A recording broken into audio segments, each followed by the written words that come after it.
साल होतं 2009. तत्कालीन औरंगाबाद आणि आताच्या संभाजीनगरमध्ये शिवसेनेकडून पुन्हा एकदा चंद्रकांत खैरे यांना लोकसभेची उमेदवारी मिळाली होती. काँग्रेसकडून माजी खासदार उत्तमसिंग पवार हे रिंगणात होते. खैरे आणि पवार या दोन उमेदवारांमध्ये थेट लढत होणार असल्याचं चित्र होतं. परंतु त्याच वेळी एका तगड्या उमेदवाराची निवडणुकीत एंट्री झाली. दोघांमध्ये होणारी फाईट आता थेट तिरंगी झाली आणि तिसऱ्या उमेदवाराने तब्बल 1,48,000 मतं घेत विजयी झालेल्या चंद्रकांत खैरेंना चांगलाच घाम फोडला. ते नाव होतं वेरूळच्या जनार्दन स्वामी मठाचे मठाधिपती शांतिगिरी महाराज. आता शांतिगिरी महाराज हे पुन्हा एकदा लोकसभा निवडणुकीच्या रिंगणात उतरणार असल्याची चर्चा सुरू आहे.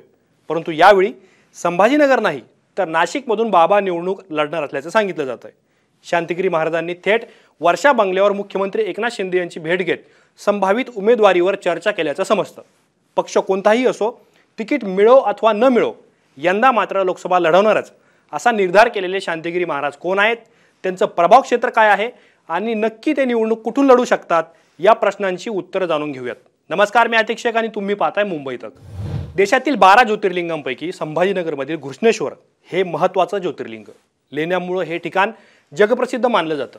याच गावात जनार्दन स्वामी मठाची स्थापना झाल्यानंतर वेरूळला प्रचंड असं धार्मिक महत्त्व प्राप्त झालं.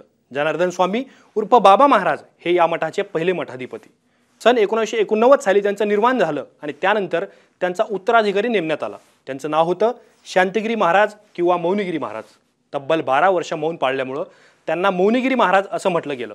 संन्यस्त स्वीकारलेले योगी आणि आजन्म ब्रह्मचारी राहण्याचं घेतलेलं व्रत असलेला व्यक्ती मठाधिपती झाल्याने भक्तांमध्ये नवचैतन्य संचारलं. मठात राहून बाबा महाराजांनी विज्ञान शाखेतून पदवीपर्यंतचं शिक्षण घेतलं. कार्यक्षेत्र संभाजीनगर असलं तरी सुद्धा शांतिगिरी महाराजांनी उत्तर महाराष्ट्र आणि पश्चिम महाराष्ट्रातल्या काही भागांमध्ये प्रभाव निर्माण केला. शांतिगिरी महाराज यांचं मूळ गाव हे नाशिक जिल्ह्यातील लाखलगाव. त्यामुळं नाशिक, अहमदनगर, संभाजीनगर, जालना, जळगाव आणि धुळे या काही जिल्ह्यांमध्ये महाराजांचा भक्त परिवार असल्याचं मानलं जातं. शांतिगिरी महाराजांचे देशभरात 55 ठिकाणी मठ, 9 ठिकाणी गुरुकुल, 115 आश्रम, करोडो रुपयांची संपत्ती, वेरूळमध्ये 200 एकर जमीन तसेच देशातील अनेक ठिकाणी शेकडो एकर जमीन असल्याचं सांगितलं जातं. देशभरात विविध ठिकाणी फिरताना SUV, टाटा सफारी यासारख्या महागड्या गाड्या वापरणं आणि भक्तांना भेटून सुखदुःखात साथ देण्याचं काम शांतिगिरी महाराजांनी केलं. प्रवचन, अनुष्ठान, सत्संगाच्या माध्यमातून शांतिगिरी महाराज यांनी धार्मिक क्षेत्रात मोठं काम केलं. याशिवाय व्यसनमुक्तीसाठी देखील शांतिगिरी महाराजांच्या अनुष्ठानाकडून अनेक कार्यक्रम घेण्यात येत असतात. पंतप्रधान नरेंद्र मोदी हे ज्यावेळेस नाशिक दौऱ्यावर आले त्यावेळी त्यांनी रामकुंडावर शांतिगिरी महाराजांची भेट घेतली होती. त्यानंतर आता त्यांनी थेट मुख्यमंत्री एकनाथ शिंदे यांची भेट घेतल्याने राजकीय चर्चांना उधाण आलंय. शांतिगिरी महाराज नाशिकमधून लढू शकतात का, या प्रश्नाचं उत्तर समजून घेण्यापूर्वी नाशिकची सध्याची राजकीय स्थिती काय आहे हे आपल्याला समजून घ्यावं लागेल. 2014 आणि 2019 अशा 2 लोकसभेच्या निवडणुकांमध्ये शिवसेनेच्या म्हणजेच महायुतीच्या हेमंत गोडसेंनी नाशिकमधून मोठ्या मताधिक्याने विजय मिळवला होता. शिवसेनेत झालेली फूट आणि आता त्यानंतर शिंदेच्या शिवसेनेची जागा वाटपात होत असलेली पीछेहाट पाहता नाशिकची जागा भाजपला सुटणार असल्याची चिन्ह आहेत. काही दिवसांपूर्वीच सध्याचे खासदार हेमंत गोडसे यांचा आक्षेपार्ह व्हिडिओ सोशल मीडियावर व्हायरल झाला होता. त्यामुळे महायुतीकडून गोडसेंना पुन्हा तिकीट मिळेल की नाही याबद्दल अनेकांकडून शंका व्यक्त करण्यात येत आहेत. अशा वेळी शांतिगिरी महाराज हे मठातून बाहेर पडत पुन्हा एकदा लोकसभा निवडणुकीच्या रिंगणात उतरण्याची शक्यता आहे. याचं कारण म्हणजे मुख्यमंत्री शिंदे यांची भेट घेतल्यानंतर त्यांनी संभावित उमेदवारावर चर्चा केल्याची माहिती आहे.